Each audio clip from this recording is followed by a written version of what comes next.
Welcome to Solar Insiders, a podcast reporting on the people, technologies and policies shaping the world's biggest energy source. Presented by Sophie Vorrath, the editor of Renew Economy and One Step Off the Grid, and Rachel Williamson, senior reporter at Renew Economy. Solar Insiders is proudly brought to you by Pylon, the essential solar design tool to grow your solar business with quick and effortless proposals that will impress your customers. And Goodwe, the global solar inverter and energy storage company behind the all-in-one ESA battery system, who are proud to work with Australian cricketer and Goodwe ambassador Alex Carey.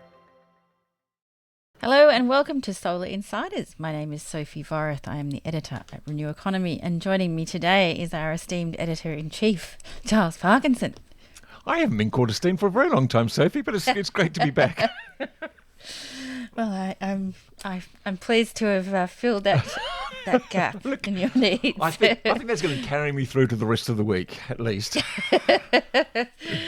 Now, speaking of filling gaps, we have a very exciting announcement that is the basis of our interview this week about the missing middle, where we have had this commercial and industrial solar sector that has been ignored and underserved and all of the above for a long time. But we have now got a very exciting announcement from the federal government that they are extending the SRES, the National Small Scale Renewable Energy Scheme, moving that 100 kilowatt ceiling, or cliff edge as it's been called, to 1 megawatt, which is very, very big news. Look, it's huge news, yeah. I think Federal Minister Chris Bowen's just he's going the whole hog. There was some expectation that this would be changed, maybe to 250 kilowatts, but he's gone, bugger this, we'll go 1 megawatt.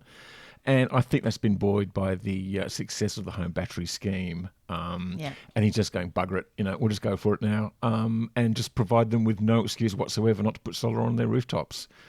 Because like a lot of these businesses have stalled and thought of reasons for one or the other, but now cost is not going to be one of them, because the savings, he puts them at 1/5, so it's a couple $100,000. And then you've got these sort of, multiple annual savings in electricity costs. So I think it's a good move, but I also think it's going to be one which is really, really interesting for the sector, because it's just another example of the power in the grid going to the consumers, including, and we've had the households, now we've got the big businesses. So it's, I don't think the big retailers are going to like this, but too bad. Yeah, well, it will be a huge thing, and it'd be a big thing for the DNSPs too. And I noticed that Bowen's made a bit of an appeal there for them to come to the party and be a bit more sharing with their data and everything else, and do some connections on time, please. Yes, maybe not 6 months to 2 years of wait for connections, if that's possible. But it also doesn't include battery storage, so that's an interesting thing. I don't know whether that's enough, because you would think that these businesses would want to probably install both, so that's something to keep watching. Yeah, well, look, I think some businesses probably just operate during the daytime, and look, if we actually think about some of the suburban manufacturing, a lot of them actually moved to nighttime manufacturing because that's when cheap coal was offered. Because the coal needed customers and didn't want to sort of, so everyone they've got these really good deals to do things in the evening. And now with cheap solar, they can move back to the daytime, which would suit most people, I would have thought. Yes. Apart from being in traffic jams going to and from work, but still. Yeah, it would cut wages, and, if we're cutting bills, then we're maybe cutting the cost of goods. It's really a pretty good news story across the board. And I think it's also really interesting in terms of some of the state governments, because I know that in Victoria, where we've got the election coming up, the opposition energy minister, the shadow energy minister, has talked about exactly this, really, covering the commercial and industrial rooftops with solar instead of focusing so much on the regional, the RESs, so it goes to something that they've been trying to kind of push for, and maybe takes a bit of the wind out of their sales. Well, that's right. I don't know, And potentially. and that's good because they're not putting wind into the sails because they're not getting these wind farms developed. So to extend that analogy, That's right. And we can talk more about that. well, look, and I think Bowen's obviously quite frustrated by the pace of the large scale rollout. But that's largely because there hasn't been any buyers, and the main buyers up to now, apart from data centres and Twiggy Forest and Rio Tinto and Gladstone, are supposed to be the big utilities. They're the ones closing down coal-fired power stations. They're the ones going, oh, no, sorry, we can't build any wind and solar farms now because of whatever reason. And going, oh, Yeah. can we keep our coal-fired power stations open longer? And I think just by inviting all these factories and businesses and farms to install, a megawatt of solar on their rooftops, that's going to say, well, I think it's time to close those coal-fired power stations. Yes. And on that note, that sweet, sweet note, we will cross now to our interview with Rob Potter, who is the Head of Policy and Advocacy at the Smart Energy Council.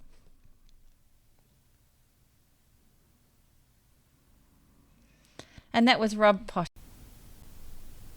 Rob Potter, welcome to Solar Insiders. It'd be great to be here. Now, we are launching into this interview off the back of some really exciting news, possibly the most exciting news for the solar industry since, I think, the announcement of the cheaper home batteries rebate. And that is that this missing middle that we have spoken about and that you have written a major report about, the commercial industrial solar sector is finally going to have its time in the sun, so to speak, with the announcement of the expansion of the federal small-scale renewable energy scheme to take in rooftop solar systems size between 100 kilowatts and 1 megawatt, which is massive, massive news because the scheme used to cap out at 100 kilowatts. That's right. And it's an amazing initiative. It's a long time coming. We've been speaking to government for many months, talking about the potential of commercial and industrial solar. And you only have to go into an airport and when you fly into your local town, you look out the window as you're about to land and you see all these vacant rooftops. And all I see is opportunity because that vacant rooftop space, that could be the same capacity as 10 coal-fired power stations. Yeah. And so, because you're right, exactly right. You look at these roofs and, especially factories and small businesses, and you think, well, why on earth aren't they installing solar? So why haven't they, to this point, done that? Yeah, our missing middle report, we did a literature review of 80 reports already done on this topic. We also did a survey of 61 of our members who are engaged with commercial and industrial solar. And then also incredibly importantly and a rich tapestry of information came from some 10 extensive interviews with different stakeholders, from property owners to designers of projects to actual commercial industrial pure play installers. And the report went into a fair bit of detail, but effectively there's 5 main roadblocks to why this hasn't happened and the potential unlocked. The first of those is that we need to have the approval process sped up, and there needs to be some fast tracking of approvals. What we kept hearing from the installers and also the business owners is that they just can't commit to the investment if there's lag times for approvals of up to 6 months when they're told it's only going to be a couple of weeks in some aspects. We also need some reform network pricing to occur, and that's purely that at the moment there seems to be not an incentive to upload energy back into the grid, which is fine to some extent, but the potential of actually turning these big empty rooftops into another external revenue source that would then go to the business's bottom line, which would then go to creating more jobs in those businesses. That's just something that definitely needs to be looked at. As we've touched on today, the rebate support through the SRES. And that example I was giving you about looking outside the airport, the plane window, it occurred to me sometimes you actually do see a few rooftops, but they've only got about 10% of their Mm. roof put in solar. Yeah. And so what you have there is a situation when the designer has gone, well, look, it's going to cost you X amount. However, if you just do up to 99 kilowatts, at least you'll be covered by the current SRES rebate.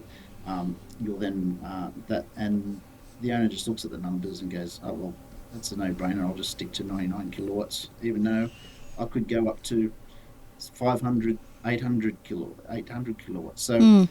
it's one of those things which I find incredibly frustrating. I'll just go into that a bit more because you have the same cranes, the same amount of employees, electricians turn up to actually put that small amount of Right. solar on than you would to actually deck out the whole roof. Right. Yeah. So I just find that from a business sense just crazy. So Yeah. this announcement is fantastic and will be a game changer.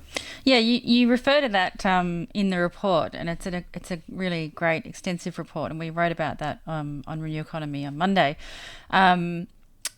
You call it the 100 kilowatt cliff edge because, as you said, it's created this sort of artificial thing where people are just installing a certain amount. And I guess the other thing that's really unfortunate about that is it doesn't unlock the most value for them as far as in their electricity savings either. So what we've had is these companies saying, well, we put some solar on and it hasn't really, been worth it. And I guess, that helps to create this sort of feeling that, it just hasn't been quite in that economic sweet spot for commercial and industrial businesses as yet. And I think the other thing that you mentioned in your report is that this policy move, which Federal Energy Minister Chris Bowen has announced, is one of the sort of easiest things they can do quickly. And it's great to see that, you've obviously had, with all of your hard work and research, has reached the minister's ear, and he's said, yes, this is something we can do. It's supposed to be budget neutral because it's extending that existing SRES scheme that is already in place, and that's the same magical scheme that's been such a success for residential rooftop solar, and then that is now governing the cheaper home batteries rebate, albeit in a slightly different way.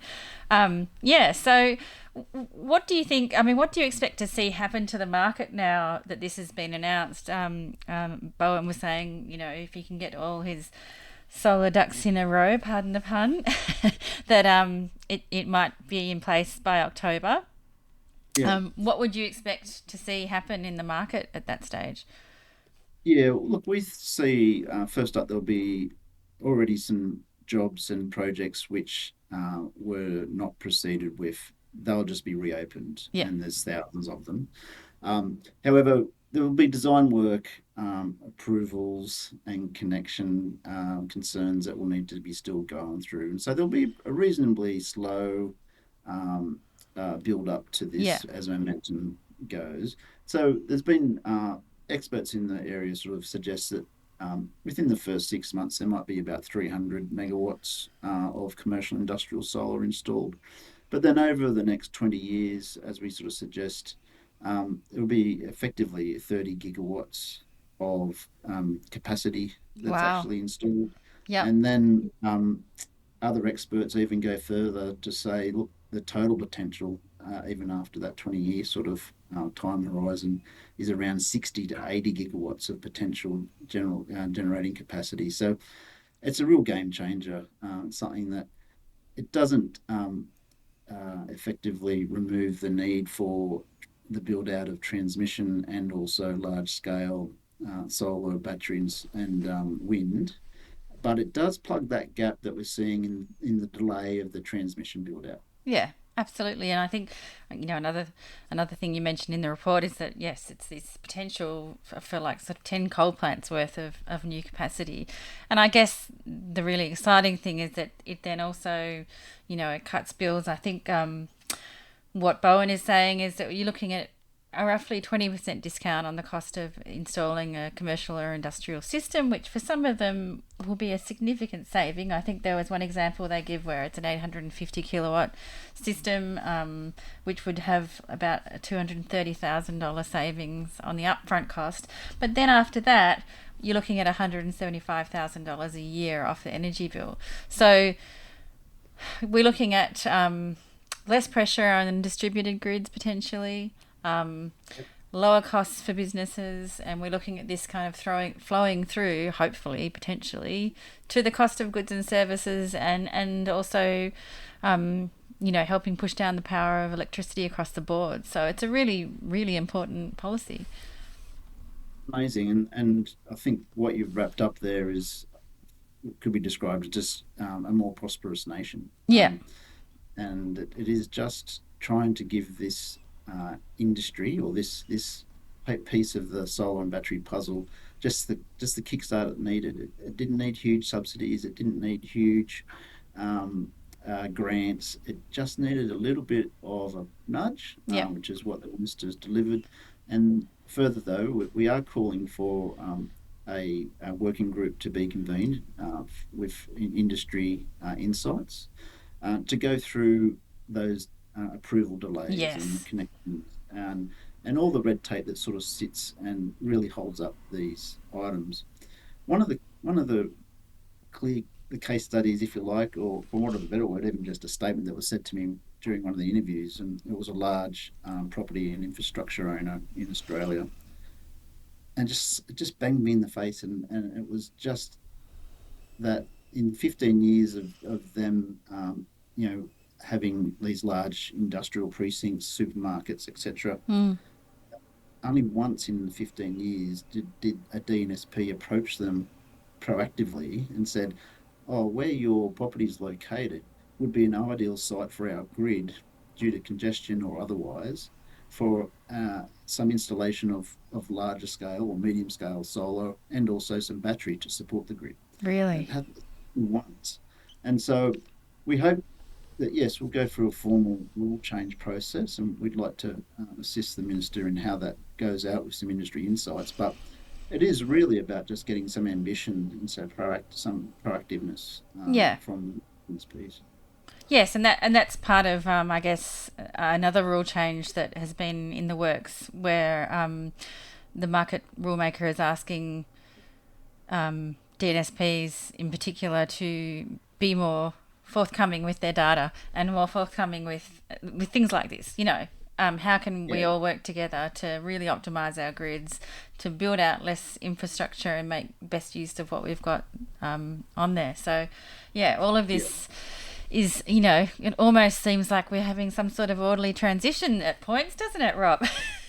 Well, who would have thought that, some sort of, open-mindedness and some sort of collaboration can actually come about, and the benefit is for everyone. Yeah.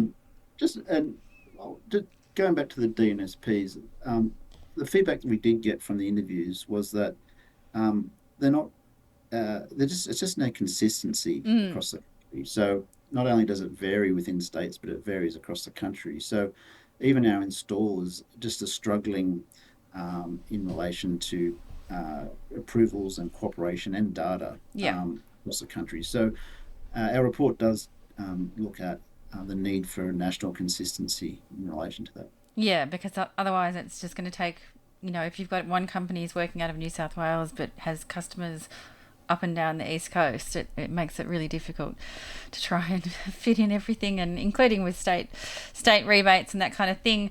Now, speaking of that, this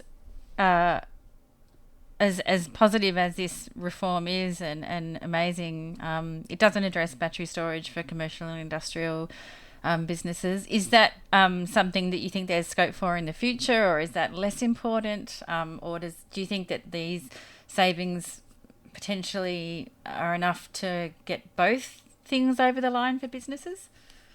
Look, it'll go a long way, but you've hit a really important point. It needs to be coupled with batteries, and that's where we'll see it being a real game changer. Yeah. What we do observe from the cheaper home battery scheme being so successful is that that has been world leading, and it has provided the actual wholesale pricing reductions that we're seeing even from the EMA's Q2 results. I guess what I'd probably go and talk further there is that Victoria has some support already for CNI, Yep. in particular solar, but more importantly is just the recent New South Wales PDRS scheme Yeah. that coupled and stackable with this new announcement from in relation to the SRES expansion, that is going to see a huge uplift in New South Wales. Yeah. That is be quite remarkable.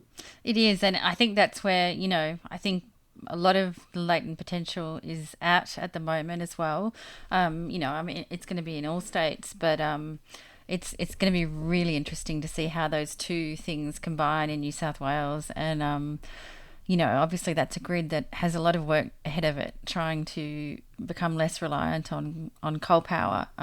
So yeah, it's a great coupling up of those two policies in that state, and it'd be really interesting to see what businesses do in the storage department.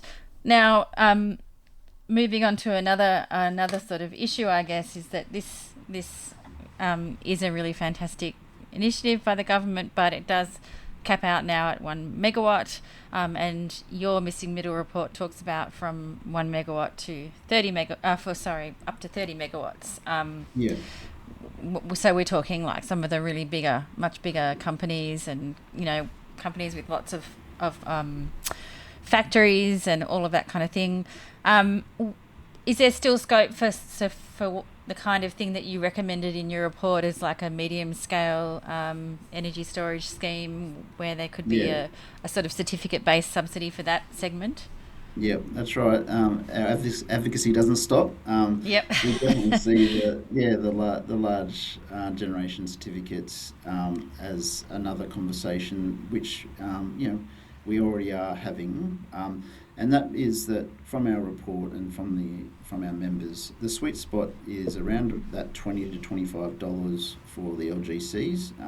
The collapse in them to $3 to $4 just meant that projects weren't viable. Yeah. In fact, there was one comment back during the interview was that it actually costs more to administer them as a small business owner than it does to receive the benefit from the LGC. So when they're collapsed so far, so that definitely needs a closer look, and that would then definitely lift off into that 10 to 30 gigawatt space. Yeah. The other part is some other examples which come to mind, particularly when you look at some of the buildings that this can really open up. So, people talk about schools and factories and farms, and in particular with farms, we would see this as being a really great opportunity to not only produce and generate and cut the costs of farming in rural areas, but it also allows the electrification of machinery on farms. Right. So harvesters and tractors could easily plug in during downtime, recharge and keep going. And given the price of diesel and the resilience of diesel that we're seeing, and at the moment, unfortunately, we're not seeing a easing of tensions in the Middle East, that would be quite an amazing turnaround and would provide Australia that resilience it needs. Before we get back to the episode, I just want to say thanks to our sponsors Pylon and Goodwe for supporting the show.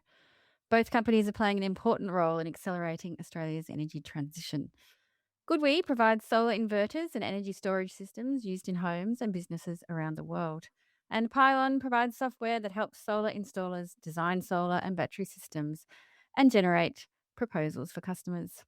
To learn more, you can find links to both in the descriptions below. So thanks again to Pylon and Goodwe for supporting Solar Insiders. Now let's get back to the episode. And it would shift that conversation too of the regions feeling a bit like they've been neglected in this space, aside from obviously having to host a lot of infrastructure and take on a lot of that heavy lifting, being not getting as many of the benefits. So yeah, I think that sounds like a great move and a great thing to keep campaigning for. And how, I mean, it's obviously tough because you don't want to sort of follow up a win like this by immediately hounding the government for something else, although maybe that's just the way it is. But how receptive do you think the government is to these kind of things? As you say, we do have to keep evolving and keep evolving our policy and making sure that there aren't any more missing big, huge gaps in the market. How much scope is there, do you think, for more schemes like this? Yeah, look, definitely there is more scope.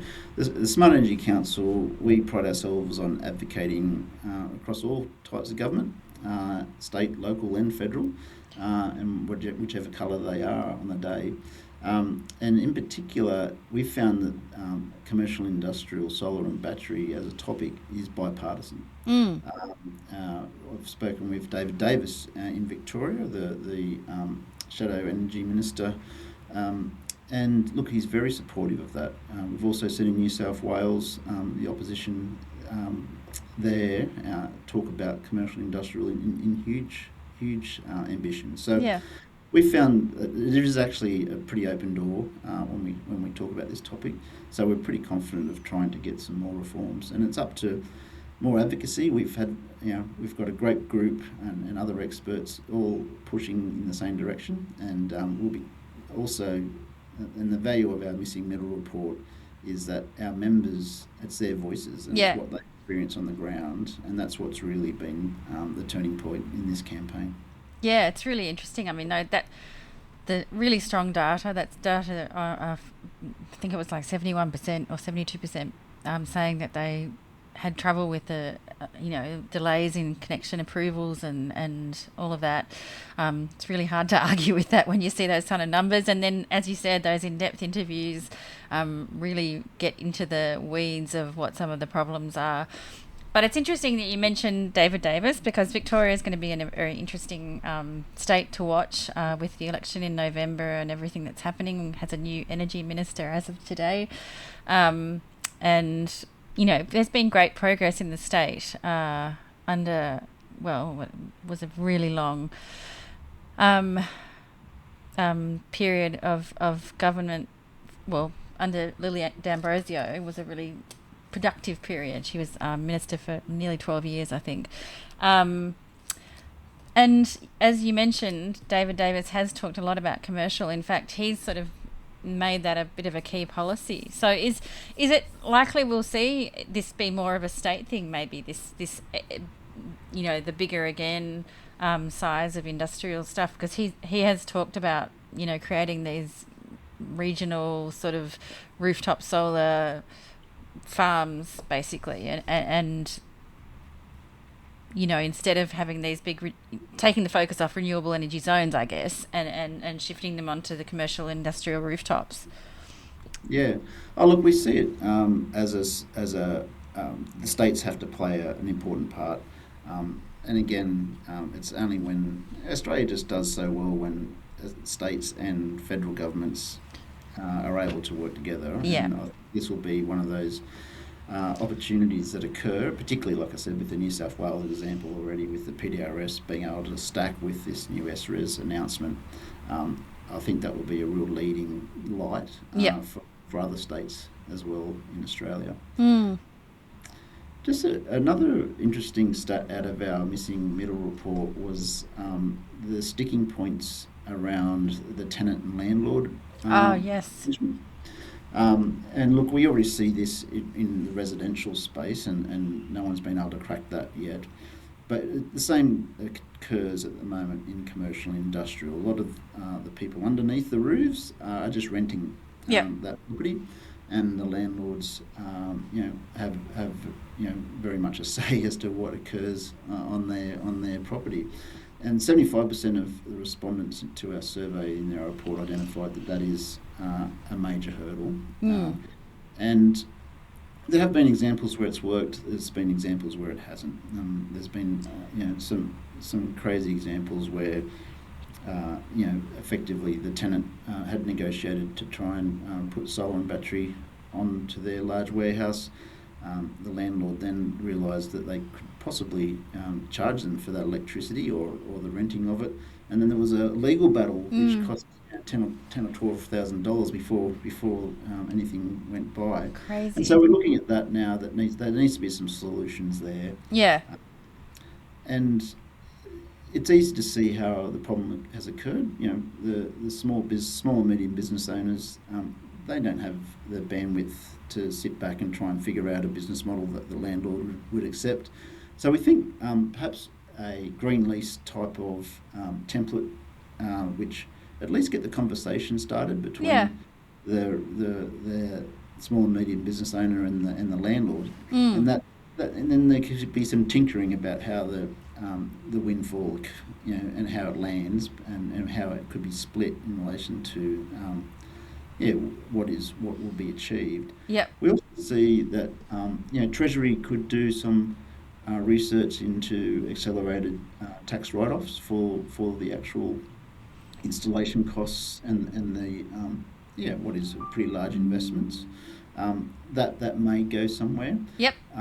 And we do see a bit of a niche item which is called environmental upgrade agreements, and they're sort of scattered around the country. There's sort of some of them more prevalent in Victoria, but there's a lot of solutions, I think, there, and I think there's a lot of will to try and figure it out. But it'd be great to actually see some free thinking there, and probably time others and property owners and property councils come to the party as well, and have and lean into the conversation and try and figure it out. Absolutely. That sounds like there's some great work to be done there, but yeah, definitely some solutions are needed. And there are companies around, I know, that really focus on that sort of a almost like a PPA type agreement with businesses where they help. It's a lease type situation, but as you say, it's too much pressure, I suppose, on businesses and landlords to try and sort that out themselves, and to have a bit of a guideline would be great. Yeah, no, that's right. Sorry, go ahead. Oh, look, and just another example came to mind about the type of buildings that this can unlock. And when you look at large logistics centres, and you'll see them on the outskirts of the cities, particularly where there's lots of trucks turning up. And so we're already looking into the electrification of freight, but when you have a look at the sheer size of these buildings and the rooftops that are there, if they were covered in solar, had some really good battery infrastructure, then you'd actually see the unlocking in the electrification of freight as a possibility. So you'd have the electric truck turn up, as they get loaded up, they'd be able to fast charge and get back on the road. And it's as simple as that this actual announcement today by Minister Bowen just unlocks so many opportunities and other aspects to the problem we're facing, as well as being able to ease our requirement or reliance on diesel. So the electrification of freight is probably the next step after this. Absolutely, and you see as well some of these companies that install the solar car parks with the solar carports with built-in charging that their employees can then charge their cars while they're at work. There's just so much scope for this to be an amazing, way to reduce emissions and cut costs for business. So yeah, as you say, it's a really very exciting first move on what can be a lot of very good policies, I think. And I thought just finally I'd ask you how the industry is placed for this. Like if we do have this sort of sudden boom in rooftop solar for commercial and industrial, is the industry up to it? We have seen in the past where people have said, it's great that you brought this on, but it can be a bit chaotic, and it can be a bit it can have its own sort of downsides. Do you think that they're fully prepared and ready to go? Yeah, absolutely. The commercial and industrial installers that we already have in Australia are just world leading. Some of the items that they've already done are fantastic.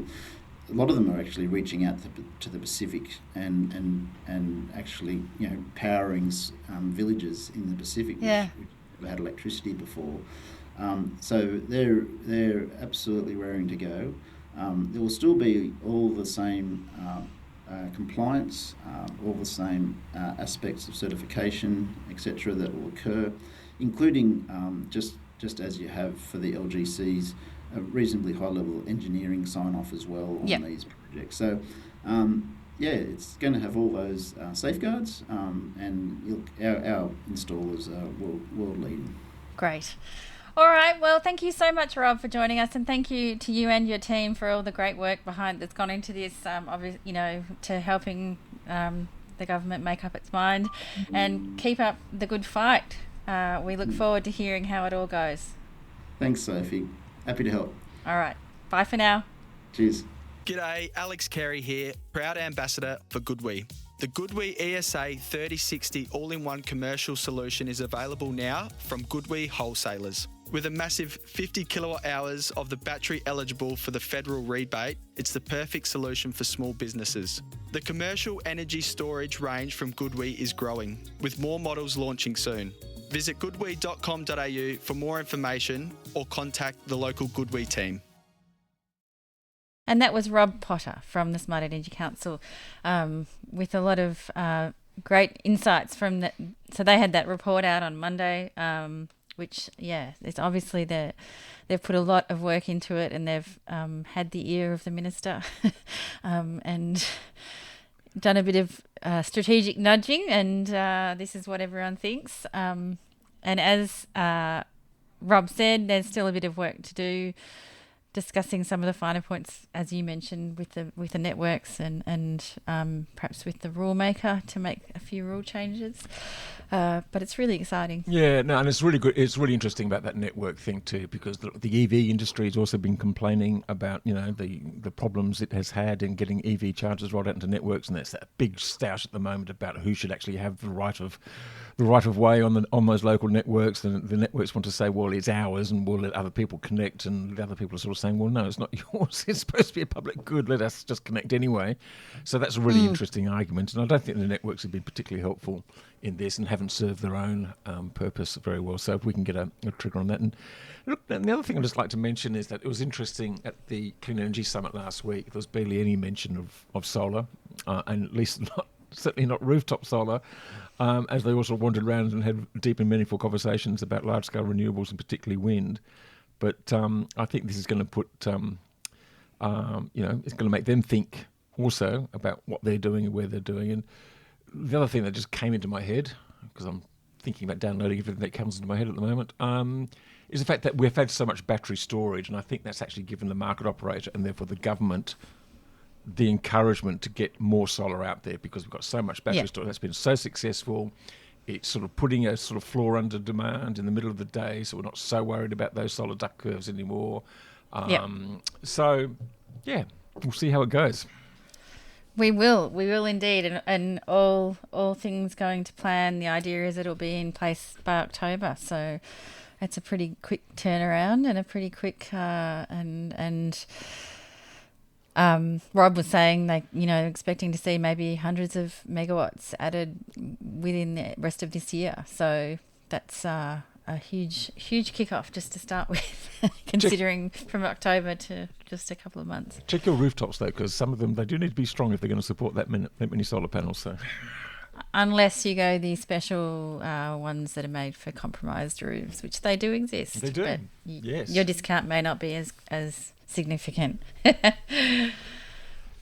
All right. Well, that is us for this week. Thank you very much for joining me, Giles. It's great to have you back, albeit very briefly. Thank you very much to Rob for speaking to us today. Thank you to our listeners and to our sponsors, GoodWe and Pylon. And we will see you in a couple of weeks' time. Bye for now. Solar Insiders was brought to you by GoodWe. Across residential and commercial installations, GoodWe's all-in-one ESA battery solutions support the solar industry with reliable, flexible energy storage. From rooftops to large projects, GoodWe is helping installers and businesses deliver smarter, clean energy outcomes. Discover more at goodwe.com.au. Solar Insiders is also brought to you by Pylon. Pylon provides easy-to-use solar design software for solar installers and retailers with pay-as-you-go pricing, no monthly costs and no lock-in contracts. Join Australia's top solar companies who trust Pylon to design high-resolution, CEC-ready solar proposals.